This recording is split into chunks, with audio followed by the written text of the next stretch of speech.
1992 മുതൽ 2020 വരെ 28 വർഷം നീണ്ട സിസ്റ്റർ അഭയ കേസിന്റെ നാളുവഴി. 1992 മുതൽ 2020 വരെ 28 വർഷം നീണ്ട അന്വേഷണം. തെളിവുകൾ നശിപ്പിച്ചുവെന്ന ആരോപണം. ജഡ്ജിമാർ തമ്മിൽ ഭിന്നത. കേരളത്തെ നടുക്കിയ സിസ്റ്റർ അഭയ കേസ്.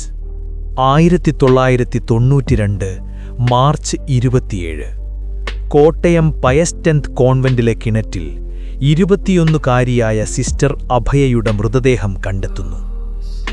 ആദ്യ റിപ്പോർട്ട് ആത്മഹത്യ. പക്ഷേ ശരീരത്തിലെ പരിക്കുകളും സംഭവസ്ഥലത്തെ സാഹചര്യങ്ങളും ഗൗരവമായ സംശയങ്ങൾ ഉയർത്തി. കേസ് ക്രൈംബ്രാഞ്ചിൽ നിന്ന് CBIക്ക് കൈമാറി. അന്വേഷണം വർഷങ്ങളോളം നീണ്ടു.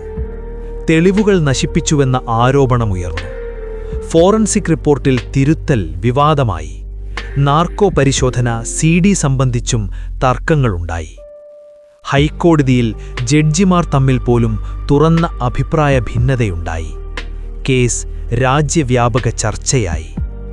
ഒടുവിൽ 2020 ഡിസംബർ 22 തിരുവനന്തപുരം CBI കോടതി 2 പ്രതികളെ കുറ്റക്കാരായി കണ്ടെത്തി. ജീവപര്യന്തം തടവുശിക്ഷ വിധിച്ചു. എന്നാൽ 28 വർഷം നീണ്ട ഈ കേസിൽ ആദ്യ അന്വേഷണത്തിലെ പിഴവുകൾ ഇനിയും പൂർണ്ണമായി വ്യക്തമാവുമോ? ശിക്ഷിക്കപ്പെട്ടവരാണോ യഥാർത്ഥ പ്രതികൾ?